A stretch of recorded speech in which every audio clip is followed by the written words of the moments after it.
ಸಾಯಿರಾಮ್. ಆತ್ಮೀಯ ವೀಕ್ಷಕ ಬಾಂಧವರಿಗೆಲ್ಲ ಇವತ್ತಿನ ಜೀವನಾಮೃತ ಕಾರ್ಯಕ್ರಮಕ್ಕೆ ಸ್ವಾಗತ ಸುಸ್ವಾಗತ.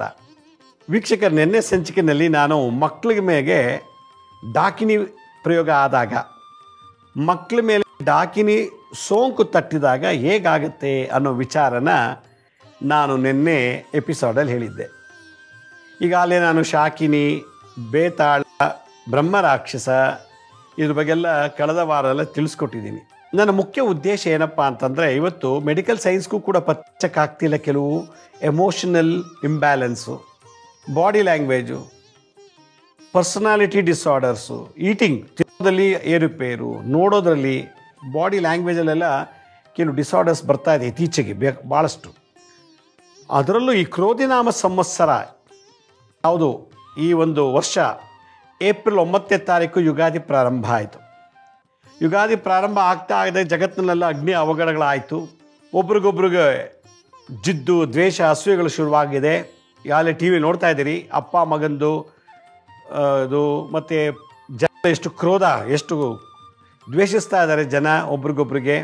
ಇದೆಲ್ಲ ನೋಡಿದಾಗ ಎಲ್ಲೋ ಒಬ್ಬ ಮನುಷ್ಯರಿಗೆ ಈ ಕ್ರೋಧಿನಾಮ ಸಂವತ್ಸರದ ಜೊತೆಗೆ ಪೂರ್ವಜನ್ಮದ ಕರ್ಮ, ಕೆಲವು ಮಾಟಮಂತ್ರ ತಂತ್ರ ಪ್ರಯೋಗ, ಇವೆಲ್ಲ ಒಂದೇ ಸಲ ಅಟ್ಯಾಕ್ ಆಗುತ್ತೆ. ನನ್ನ ಕೋಟ್ಯಾಂತರ ರೂಪಾಯಿ ಆಸ್ತಿ ಇದೆ, 100 ಎಕರೆ ಜಮೀನಿದೆ, ಮನೆ ತುಂಬ ಫರ್ನಿಚರ್ಸ್ ಇದೆ, ಚಿನ್ನ ಬೆಳ್ಳಿ ಆಳು ಕಾಳು ಕಾರು ಸೈಟ್ ಎಲ್ಲ ಇದೆ.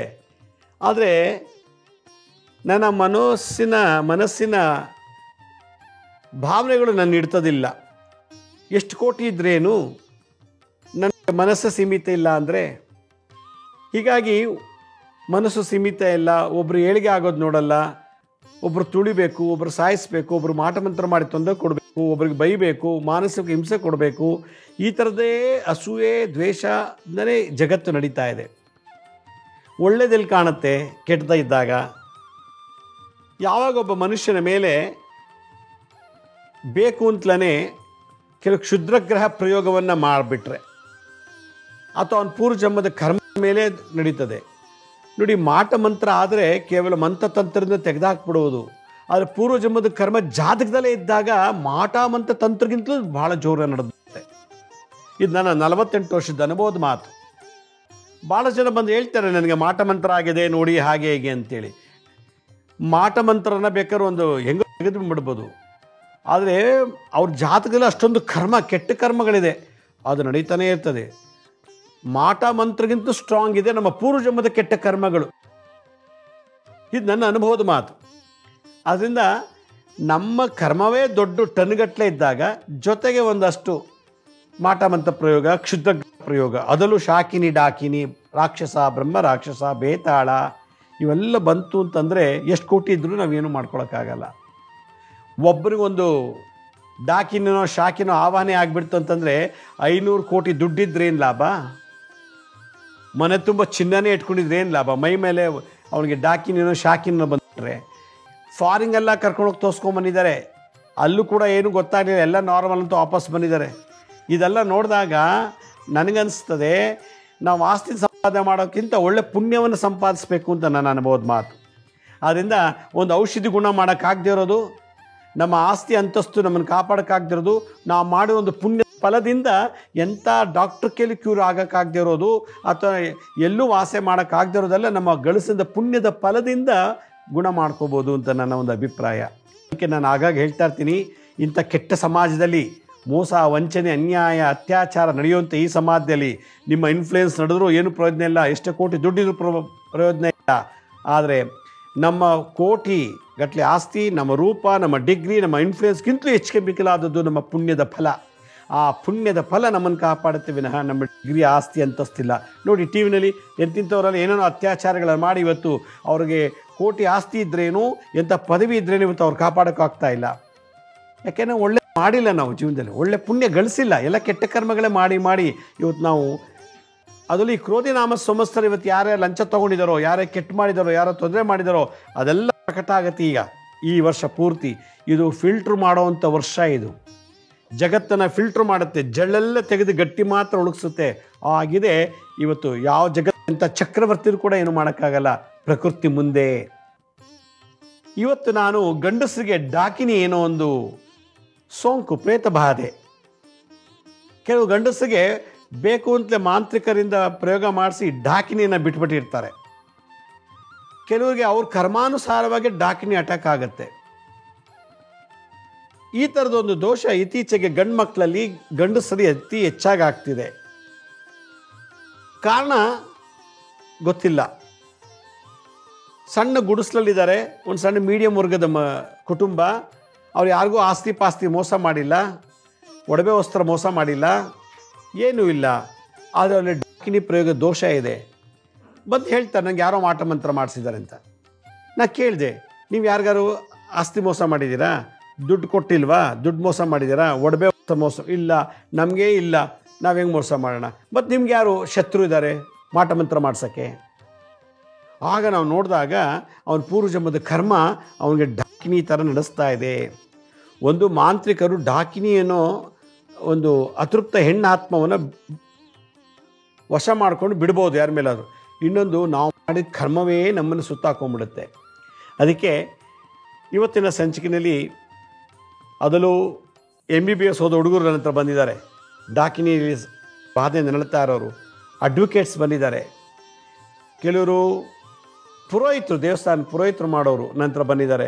ಅವರಿಗೆಲ್ಲ ಈ ಡಾಕಿನಿ ಪ್ರಯೋಗದ ಸೋಂಕಿ ತಟ್ತಾ ಅವರ ಒಂದು ವಿದ್ಯೆ, ಅವರ ಒಂದು ಟ್ಯಾಲೆಂಟು, ಅವರ ಒಂದು ಹಣ, ಅವರಿರೋ ಆಸ್ತಿ ಯಾವುದು ಕ್ಯೂರ್ ಮಾಡ್ತಾ ಇಲ್ಲ. ಅದಕ್ಕೆ ಇವತ್ತಿನ ಸಮಾಜದಲ್ಲಿ ಭಾಳಷ್ಟು ಜನ ರಾತ್ರೋರಾತ್ರಿ ಶ್ರೀಮಂತರಾಗಬೇಕು, ದೊಡ್ಡ ಹಣವಂತನಾಗಬೇಕು, ಪ್ರಚಾರ ತಗೋಬೇಕು, ಇದಂತ ಹೇಳಿ ಕೆಲವು ತಪ್ಪುಗಳನ್ನು ಮಾಡಿಬಿಟ್ಟು ತಾವು ಮೇಲ್ ಬರೋಕ್ಕೆ ಪ್ರಯತ್ನ ಪಡ್ತಾರೆ. ಅದೆಲ್ಲ ಡಾಕಿನಿ ರೂಪದಲ್ಲಿ ಸೇರ್ತಿಸ್ಕೊಂಡ್ಬಿಡುತ್ತೆ. ಅದಕ್ಕೋಸ್ಕರ ಲಾ ಆಫ್ ಅಟ್ರಾಕ್ಷನ್ ಏನು ಹೇಳುತ್ತೆ ಅಂತಂದರೆ, ಲಾ ಆಫ್ ಅಟ್ರಾಕ್ಷನ್, ನೀನು ಏನು ಕೊಡ್ತೀಯೋ ಅದು ವಾಪಸ್ ನಿನಗೆ ಕೊಡ್ತೀನಿ ಅನ್ನತ್ತೆ ಪ್ರಕೃತಿ. ಅದರಿಂದ ಯಾವ ದೇವತೆಗಳು ಆಶೀರ್ವಾದ ಮಾಡಲ್ಲ, ಯಾವ ದೇವತೆಗಳು ಶಾಪ ಹಾಕಲ್ಲ. ನಿನ್ನ ಕರ್ಮ ಏನಿದೆಯೋ ಅದನ್ನು ಒಳ್ಳೇದು ಮಾಡುತ್ತೆ, ಕೆಟ್ಟದಾದ್ರೆ ನಿನ್ನನ್ನೇ ತಿನ್ನುತ್ತೆ. ದೇವ್ರು ಬೈಬೇಡ, ದೇವ್ರಿಗೆ ಅಭಿಷೇಕ ಮಾಡ್ಸೋಕೆ ಹೋಗಬೇಡ, ಹೋಮ ಯಜ್ಞ ಮಾಡೋರು ಏನು ಪ್ರಯೋಜನ ಇಲ್ಲ ಅಂತ ಹೇಳುತ್ತೆ. ಅದಕ್ಕೆ ಕರ್ಮಾನುಸಾರವಾಗಿ ನಮ್ಮ ಬದುಕು ನಡೀತೀವಿ ವಿನಃ ನಿಮ್ಮ ಆಸ್ತಿ, ನಿಮ್ಮ ರೂಪ, ನಿಮ್ಮ ಡಿಗ್ರಿ, ನೀವು ಗಳಿಸಿದಂಥ ಭೋಗಗಳಲ್ಲ. ಎಂತಿಂಥ ಕರೋಡ್ಪತಿಗಳೆಲ್ಲ ತಿನ್ನಕ್ಕಾಗ್ತಿಲ್ಲ, ಊಟ ಮಾಡೋಕ್ಕಾಗ್ತಿಲ್ಲ. ಈ ಡಾಕಿನಿ ಪ್ರಯೋಗ ಗಂಡಸಿಗೆ ಅಟ್ಯಾಕ್ ಆಗಿದೆ ಅಥವಾ ಮಾಂತ್ರಿಕ ಮಾಡಿ ಬಿಟ್ಬಿಟ್ಟಿದ್ದಾನೆ ಅನ್ನೋದು ಹೆಂಗೆ ಗೊತ್ತಾಗುತ್ತೆ ಅಂದರೆ, ಯಾವ ಗಂಡಸು ಡಾಕಿನಿ ಪ್ರಯೋಗದ ನರಳ್ತಿದ್ದಾನೋ ಅಂಥವನ ಕಾಲು ತುಳಿದಂಥ ಮಣ್ಣು, ಅವನು ಯೂಸ್ ಮಾಡಿರೋ ಹಳೆ ಬಟ್ಟೆ, ಅವನ ಕೂದಲು, ಅವನ ಉಗುರು, ಅವನ ಎಂಜಲು, ಅವನು ತಿಂದ್ಬಿಟ್ಟಂಥ ಅನ್ನದ ಎಂಜಲು ಅಥವಾ ಅವನ ಚಪ್ಪಲಿ, ಇದಿಷ್ಟನ್ನು ತೊಗೊಂಡು ಮಾಂತ್ರಿಕನ ಕೊಟ್ಬಿಟ್ರೆ ಅತೃಪ್ತ ಸ್ತ್ರೀ ಆತ್ಮ ಅವನ ಹತ್ರ ವಶಕ್ಕೆನ ಮಾಡಿ ಇಟ್ಕೊಂಡಿರ್ತಾನೆ. ಅದಕ್ಕೆ ಕೊಡ್ತಾನೆ. ಅವನ ಉಗುರು, ಕೂದಲು, ಚಪ್ಪಲಿ, ತುಳಿದ ಮಣ್ಣೆಲ್ಲ ಆ ಡಾಕಿನಿಗೆ ತೋರಿಸ್ಬಿಡ್ತಾನೆ. ಹೇಗೆ ನಾಯಿ ಮೂಸ್ಕೊಂಡೋಗಿ ಕಲ್ಲಿನ ಹಿಡಿಯುತ್ತೋ ಹಾಗೆ ಆ ಡಾಕಿನಿ ಆ ಕೂದಲು, ಚಪ್ಪಲಿ, ಹಳೆ ವಸ್ತ್ರ ಏನು ಆ ಮಾಂತ್ರಿಕ ಹಾಕಿ ಪೂಜೆ ಮಾಡಿರ್ತಾನಲ್ಲ ಅದನ್ನು ತಗೊಂಡು ಆ ಡಾಕಿನಿ ಹೋಗಿ ಆ ವ್ಯಕ್ತಿ ಮೇಲೆ ಅಟ್ಯಾಕ್ ಮಾಡುತ್ತೆ.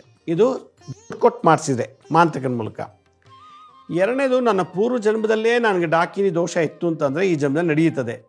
ಹೇಗೆ ಅವನಿಗೆ ಡಾಕಿನಿ ಪ್ರಯೋಗ ಅಟ್ಯಾಕ್ ಆಗಿದೆ ಅಂತಂದರೆ, ಹುಣ್ಣಿಮೆ ಅಮಾವಾಸ್ಯೆ ದಿವಸ ಹುಚ್ಚುಚ್ಚಂಕು ಮಾತಾಡ್ತಾನೆ, ಎಲ್ಲರ ಮೇಲೂ ಕೋಪ ಮಾಡ್ಕೋತಾನೆ, ಎಲ್ಲರ ಮೇಲೂ. ಹುಣ್ಣಿಮೆ ದಿವಸ, ಅಮಾವಾಸ್ಯೆ ದಿವಸ, ಅಮಾವಾಸ್ಯೆ ಜಾಸ್ತಿ, ಹುಣ್ಣಿಮೆಲಿ ಕಮ್ಮಿ ಇರ್ತದೆ.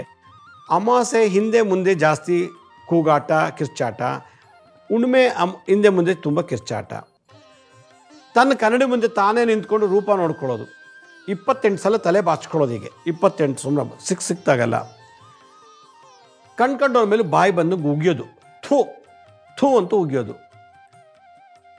ಏನಾದರೂ ಅಪ್ಪಿತಪ್ಪಿ ಅವನ ಕೈಗೆ ಈ ಚಾಕು, ಪೆನ್ನು, ಬ್ಲೇಡು, ಈ ಸ್ಕ್ರೂ ಡ್ರೈವರು, ಈ ಥರದ್ದು ಆಯುಧಗಳ ರೂಪದಲ್ಲಿರುವಂಥ ಎಕ್ವಿಪ್ಮೆಂಟ್ಸ್ ಏನಾದ್ರು ಕೈ ಸಿಕ್ಬಿಡ್ತು ಅಂದರೆ ಕೆರ್ಕೋತಾನೆ, ರಕ್ತ ಬರೋಂಗೆ ಮಾಡ್ಕೋತಾನೆ, ಇಲ್ಲ ಗೋಡೆ ಕೆರೆಯೋದು, ಇಲ್ಲ ಬಟ್ಟೆ ಮೇಲೆ ಹರಿದು ಬಿಸಾಕೋದು, ಒಣಗಾಕಿರೋ ಬಟ್ಟೆ ಹರಿದು ಬಿಡೋದು, ಒಣಗಾಕಿರೋ ಬಟ್ಟೆಗೆ ಸುಟ್ಟು ಬಿಡೋದು, ಹಾಸಿಗೆ ಮೇಲೆ ದಿಂಬು ಹರಿದು ಹಾಕೋದು, ಬೆಡ್ಶೀಟ್ ಹರಿದು ಹಾಕ್ಬಿಡೋದು, ಇದೆಲ್ಲ ಮಾಡಿ ಆ ಹಾಸಿಗೆನೆಲ್ಲ ಛಿದ್ರ ಮಾಡಿಬಿಡೋದು.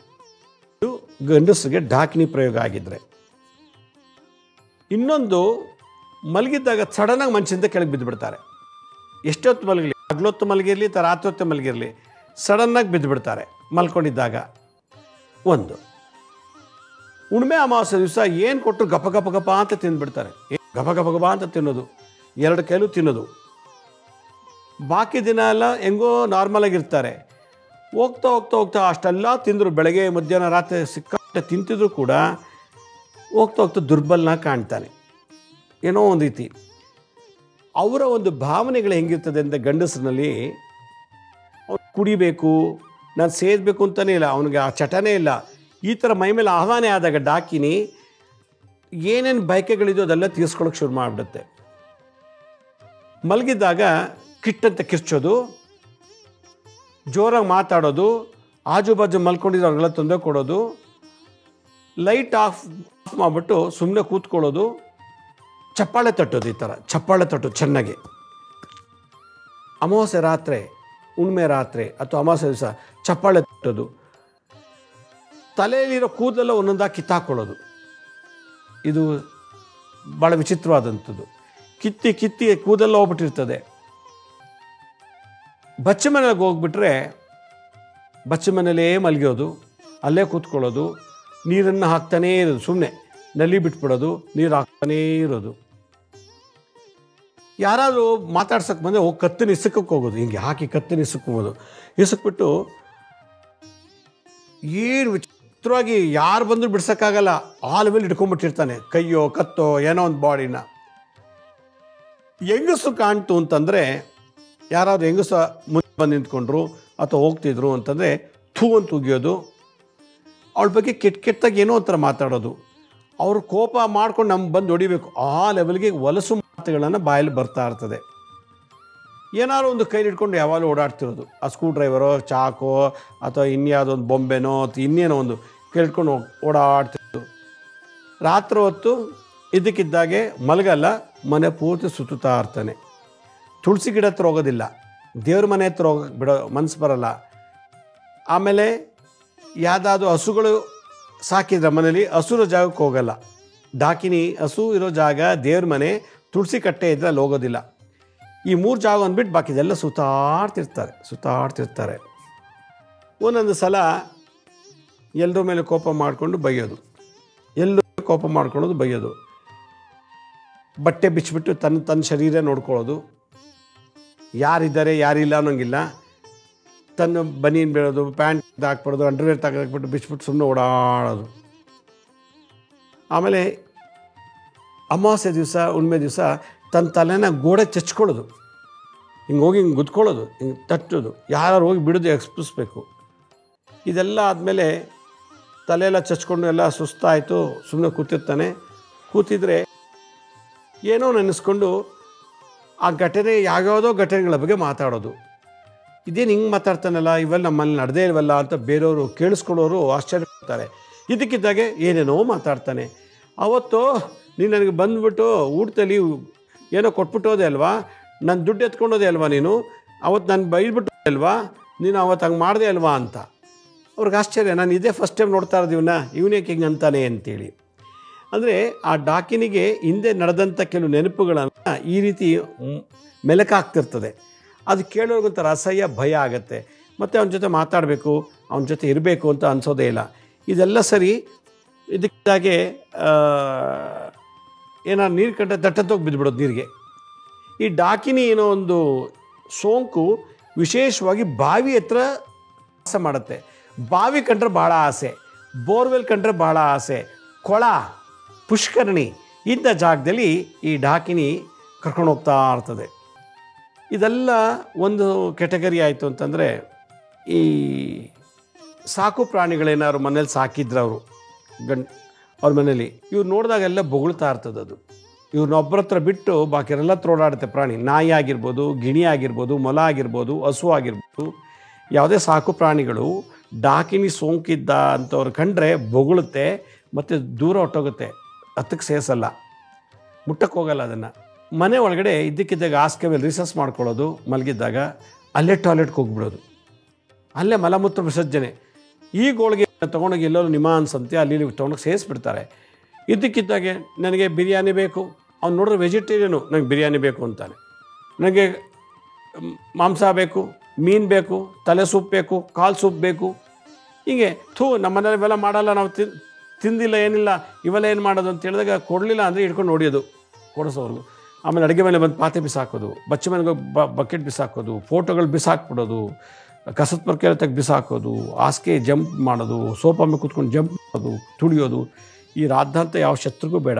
ಎಷ್ಟು ಕೋಟಿ ಇದ್ರೇನು, ಎಷ್ಟು ಓದಿದ್ರೇನು, ಈ ಥರ ಹಿಂಸೆ ಯಾರಿಗೆ ಬೇಕು? ಇದು ಯಾವ ಎಕ್ಸ್ರೇ ಈ ಸಿ ಜಿಲಿ ಕಾಣೋದೇ ಇಲ್ಲ. ಯಾವ ಡಾಕ್ಟ್ರ್ ಬಗ್ಗೆ ಎಲ್ಲಿದೆ, ಹೆಂಗೆ ಆಗ್ತಿದೆ ಗೊತ್ತೇ ಇದೆ. ಇದು ಹಾರ್ಮೋನ್ ಇಂಬ್ಯಾಲೆನ್ಸ್ ಅಷ್ಟೇ. ಪಿಟ್ಯೂಟರಿ ಗ್ಲ್ಯಾಂಡ್, ಪೀನಿಯಲ್ ಗ್ಲ್ಯಾಂಡಲ್ಲಿ ನಡೀತಾ ಇರೋಂಥ ದೊಡ್ಡ ಯುದ್ಧ. ಈ ಡಾಕಿನಿ ಅನ್ನೋ ಒಂದು ಈ ಸೋಂಕು ಇರುವಂಥ ಗಂಡಸರು, ಹುಡುಗರಾಗಿರ್ಬೋದು, ಮದುವೆ ಆಗಿರೋ ಗಂಡಸಾಗಿರ್ಬೋದು, ಅಥವಾ ವಯಸ್ಸಾಗಿದ್ದರೂ ಆಗಿರ್ಬೋದು, ಈ ಥರ ಸೋಂಕಿದ್ದಂಥ ವ್ಯಕ್ತಿಗಳಿಗೆ ನೀವೇನು ಮಾಡಬೇಕು ಅಂತಂದರೆ ಅವ್ರಿಗೆ ಹೊಡಿಬಾರ್ದು, ಬೈಬಾರ್ದು, ಕೂಗಾಡಬಾರ್ದು. ಭೈರವ ಅಂತ ಒಂದು ದೇವರು, ಸ್ಮಶಾನ ಭೈರವ, ರುದ್ರ ಭೈರವ, ಸ್ವರ್ಣಾಕರ್ಷಣ ಭೈರವ, ಉನ್ನತ ಭೈರವ, ರುರು ಭೈರವ, ನಾಟ್ಯ ಭೈರವ, ಹೀಗೆ ಭೈರವರಲ್ಲಿ ಸುಮಾರು 108 ವೆರೈಟಿ ಭೈರವರಿದ್ದಾರೆ. ಅದರಲ್ಲಿ ಸ್ಮಶಾನ ಭೈರವ ಅಂತ ಒಂದು ದೇವರು, ಸ್ಮಶಾನವಾಸಿ ಭೈರವ. ಆ ಸ್ಮಶಾನ ಭೈರವನನ್ನು ನಾವು ಮಂತ್ರದ ಮುಖೇನ ಆಹ್ವಾನ ಮಾಡಿ ಪ್ರಾರ್ಥನೆ ಮಾಡೋದ್ರಿಂದ ಅದರಲ್ಲಿರ್ತಕ್ಕಂಥ ಡಾಕಿನಿಯನ್ನು ವಾಪಸ್ಸು ಡಿಸ್ಚಾರ್ಜ್ ಮಾಡಲಿಕ್ಕೆ ಅನುಕೂಲ ಆಗುತ್ತೆ. ಮಾಂತ್ರಿಕನಿಗೂ ವಾಪಸ್ ಕಳಿಸ್ಬೋದು. ಇಲ್ಲ ಯಾವ ದುಡ್ಡು ಕೊಟ್ಟು ಮಾಂತ್ರಿಕನ ಕೈಲಿ ಇದು ಮಾಡಿಸಿರೋ ಆ ವ್ಯಕ್ತಿಗೂ ಇನ್ವೆಸ್ಟ್ ಮಾಡಿದವನಿಗೂ ಟಚ್ ಆಗಿಬಿಡುತ್ತದೆ, ವಾಪಸ್ ಹೋಗುತ್ತೆ. ಇಲ್ಲ ಜಾತಕ ದೋಷನೇ ಇತ್ತು ಅಂತಂದರೆ ಏನು ಮಾಡಬೇಕು, ಅದು ರಿವರ್ಸ್ ಆಗುತ್ತೆ, ಕರ್ಮ ಕಳೆಯುತ್ತೆ. ಅದಕ್ಕೆ ಸ್ಮಶಾನ ಭೈರವ ಅಂತ. ಆ ಭೈರವನ ಯಾವ ರೀತಿ ನಾವು ಜಪ ಮಾಡಬೇಕು ಅಂದರೆ, ಈ ಡಾಕಿನಿ ಬಾಧೆ ಇರುವಂಥ ವ್ಯಕ್ತಿ ಇವೆಲ್ಲ ಮಾಡೋಕ್ಕಾಗಲ್ಲ. ಅದಕ್ಕೆ ಅವ್ರ ಅಪ್ಪ ಅಮ್ಮನೋ ಹೆಂಡ್ತಿನೋ ಮಕ್ಕಳು ಯಾರೋ ದೊಡ್ಡವರು ಒಂದು 21 ನಿಂಬೆಹಣ್ಣು ತೊಗೋಬೇಕು. ನಿಂಬೆಹಣ್ಣು ರಾಹು ಗ್ರಹ. ನಿಂಬೆಹಣ್ಣೊಳಗೆ magnesium, manganese, sodium, potassium, zinc, citric acid, ಭಾಳಷ್ಟು ಒಂದು 28 ವೆರೈಟಿ ಮಿನರಲ್ಸ್ ಇದೆ, ವೈಟಮಿನ್ಸು ಮಿನರಲ್ಸ್ ಎಲ್ಲ. ಅದಕ್ಕೆ ನಾವು ಮಂತ್ರ ಹಾಕಬೇಕು. 21 ನಿಂಬೆಹಣ್ಣ ಕೈಲಿ ತೊಗೊಂಡು ಒಂದು ಪಾತ್ರೆಲೋ ತಟ್ಟೆಲಿ ಇಟ್ಕೊಂಡು, ಓಂ ನಮೋ ಭಗವತೆ ಸ್ಮಶಾನ ಭೈರವಾಯ ಸರ್ವಭೂತ ನಿವಾರಣಾಯ ಬ್ರಾಂ ಬ್ರೀಂ ಭ್ರೂಂ ಭಂ ಭಂ ಭೈರವಾಯ ನಮಃ ಅಂತ ಮಂತ್ರ ಇದು. ಭೈರವ ತಂತ್ರಸಾರದಲ್ಲಿ ಸ್ಮಶಾನ ಭೈರವದು. ಓಂ ನಮೋ ಭಗವತೆ ಸ್ಮಶಾನ ಭೈರವಾಯ ಸರ್ವಭೂತ ನಿವಾರಣಾಯ. ಆ ಭೂತ ಶಾಕಿನಿ ಡಾಕಿನಿ ಯಾವುದೇ ಆಗಿರ್ಬೋದು. ಸರ್ವಭೂತ ನಿವಾರಣಾಯ ಬ್ರಾಂ ಬ್ರೀಂ ಭ್ರೂಂ ಭ್ರಂ ಭಂ ಭೈರವಾಯ ನಮಃ. ಓಂ ನಮೋ ಭಗವತೆ ಸ್ಮಶಾನ ಭೈರವಾಯ ಸರ್ವಭೂತ ನಿವಾರಣಾಯ ಬ್ರಾಂ ಭೀಂ ಭ್ರೂಂ ಬ್ರೈಂ ಭ್ರಂ ಭಂ ಭೈರವಾಯ ನಮಃ. ಅಥವಾ ಸಿಂಪಲ್ ಆಗಿ ಓಂ ಸ್ಮಶಾನ ಭೈರವಾಯ ನಮಃ, ಓಂ ಸ್ಮಶಾನ ಭೈರವಾಯ ನಮಃ ಅಂಥೇಳಿ ಆ 21 ನಿಂಬೆಹಣ್ಣನ್ನು ಮಂತ್ರ ಜೊತೆಗೆ ತಂತ್ರ ಹೇಳಿ ಮಾಡ್ತಾ ಇರಬೇಕು. ತಂತ್ರ ಏನು, ನಿಂಬೆಹಣ್ಣಿಗೆ ಮಂತ್ರಿಸೋದು ಎಲ್ಲ ಮಾಡಿಬಿಟ್ಟು ಅದರಲ್ಲಿ ಇವನ್ನ ಯಾರಿಗೆ ಡಾಕಿನಿ ಬಾಧೆ ಇದೆಯೋ ಅವನ್ನ ಕರ್ಕೊಂಬಂದು ಬಚ್ಚ ಮನೇಲಿ ಕೂರಿಸಿ ಇದೇ ಮಂತ್ರ ಹೇಳ್ತೀವಿ. ಒಂದು ನಿಂಬೆಹಣ್ಣು ಕಟ್ ಮಾಡಿ ನಿಂಬೆಹಣ್ಣು ರಸ ತಲೆ ಮೇಲೆ ಹಾಕಬೇಕು. ಆಮೇಲೆ ನಿಂಬೆಹಣ್ಣು ಬಿಸಾಕಬೇಕು. ಇನ್ನೊಂದು ನಿಂಬೆಹಣ್ಣು ತೆಗೆದು ಬಲಭುಜ ಭಾಗದಲ್ಲಿ ಇಟ್ಟು ಕಟ್ ಮಾಡಬೇಕು. ಇನ್ನೊಂದು ನಿಂಬೆಹಣ್ಣು ಎಡಭುಜ ಭಾಗದಲ್ಲಿ ಇಟ್ಟು ಕಟ್ ಮಾಡಬೇಕು. ಇನ್ನೊಂದು ತೊಡೆ ಮೇಲೆ ಇಟ್ಟು ಕಟ್ ಮಾಡಬೇಕು. ಅಂದರೆ ತೊಡೆ ಮೇಲೆ ನಿಂಬೆಹಣ್ಣು ಕಟ್ ಮಾಡಬೇಕು.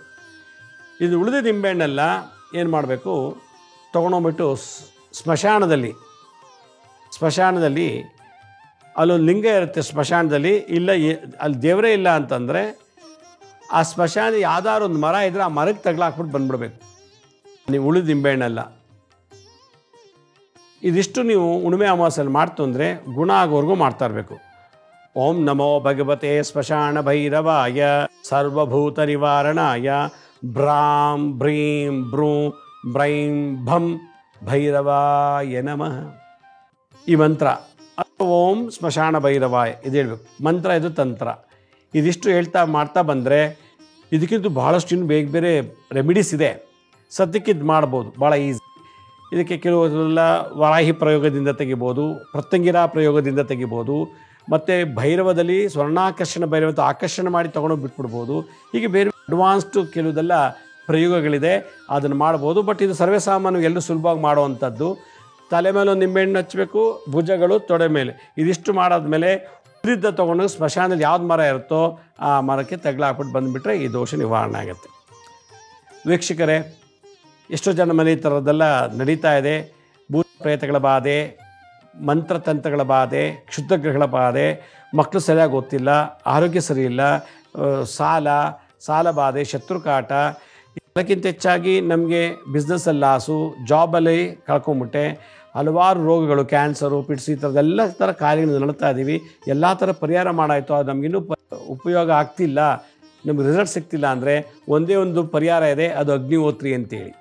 ಅದಕ್ಕೆ ನಾನು ಈ ತಿಂಗಳು 19ನೇ ತಾರೀಕು ಹುಬ್ಳಿಗೆ ಬರ್ತಾಯಿದ್ದೀನಿ. 19ನೇ ತಾರೀಕು ಮಧ್ಯಾಹ್ನ 2ರಿಂದ ಸಂಜೆ ತನಕ ಅಗ್ನಿಹೋತ್ರ ಬಗ್ಗೆ ವರ್ಕ್ಶಾಪ್ ಮಾಡಿ ಆ ಅಗ್ನಿಹೋತ್ರದಿಂದ ಆಗುವಂಥ ಲಾಭಗಳು ಹೇಗೆ ಮಾಡಬೇಕು ಅನ್ನೋದೆಲ್ಲ ಹೇಳ್ಕೊಡ್ತಾ ಇದ್ದೀನಿ. ಈ ಒಂದು ಎಲ್ಲ ಥರ ಸಮಸ್ಯೆ ಒಂದೇ ಒಂದು ಮದ್ದಪ್ಪ ಅಂತಂದರೆ ಸೂರ್ಯ ಉದಯ ಆಗುವಾಗ ಮುಳುಗುವಾಗ 2 ನಿಮಿಷ 2 ಮಂತ್ರದಲ್ಲಿ ಮಾಡುವಂಥ ಒಂದು ಸಣ್ಣ ಹವನ ಈ ಅಗ್ನಿಹೋತ್ರ ಅಂತೇಳಿ. ಇದನ್ನು ನಾನು ದೀಕ್ಷೆ ಕೊಡ್ತಾಯಿದ್ದೀನಿ. ಯಾರು ಅಗ್ನಿಹೋತ್ರಗಳಾಗಬೇಕು, ನಮ್ಮೆಲ್ಲ ಸಮಸ್ಯೆ, ರೋಗ ಬಾಧೆ, ಸಾಲ ಬಾಧೆ, ಮಾಟ ಮಂತ್ರ ತಂತ್ರ ಬಾಧೆಗಳು ಎಲ್ಲವೂ ನಿವಾರಣೆ ಆಗಬೇಕು ಅಂತಂದರೆ ಕಲಿಯುಗದಲ್ಲಿ ಇದೊಂದೇ ಪರಿಹಾರ, ಅಗ್ನಿಹೋತ್ರ. ಅಂತ ನೀವೇ ಸ್ವಂತ ಮಾಡುವಂಥದ್ದು, ಯಾರ ಕೆಲವು ಮಾಡುವಂಥದ್ದಲ್ಲ. 7.5 ವರ್ಷ ಮೇಲ್ಪಟ್ಟಂಥ ಮಕ್ಕಳಿಂದ ಹಿಡಿದು 100 ವರ್ಷದವರೆಗೂ ಕೂಡ ಮಾಡುವಂಥ ಏಕೈಕ ನಿತ್ಯ ನಿರಂತರ ಸಂಧಿ ಕಾಲದಲ್ಲಿ ಮಾಡುವಂಥ ಹೋಮ ಅಗ್ನಿಹೋತ್ರ ಅಂತೇಳಿ. ಇದಕ್ಕೆ 19ನೇ ತಾರೀಕು ಹುಬ್ಳಿ ದೀಕ್ಷೆ ಕೊಡ್ತಾಯಿದ್ದೀನಿ. ಆಸಕ್ತಿ ಇರೋರು ನಮ್ಮ ಸ್ಕ್ರೀನ್ ಮೇಲೆ ತೋರಿಸ್ತಾ ಇದ್ದೀನಿ ನೋಡಿ, agnihotra.ssbk.in ಅಂತ ಲಾಗಿನ್ ಆಗಿ ಎಲ್ಲ ಡೀಟೇಲ್ಸಲ್ಲಿದೆ, ರಿಜಿಸ್ಟರ್ ಮಾಡ್ಕೊಳ್ಳಿ. ಆಮೇಲೆ ನಿಮಗೆ ನಮ್ಮ ವೆಬ್ಸೈಟಿಂದ ಮೆಸೇಜ್ ಬರುತ್ತೆ ಹೇಗೆ ಬರಬೇಕು, ಎಲ್ಲಿ ಬರಬೇಕು ಅಂತೇಳಿ. ಇನ್ನೊಂದ್ಸಲ ಹೇಳ್ತೀನಿ, 19ನೇ ತಾರೀಕು ಮೇ ಹುಬ್ಳಿಲಿ ಅಗ್ನಿಹೋತ್ರ ದೀಕ್ಷೆ ಕೊಡ್ತಾ ಇರೋದು.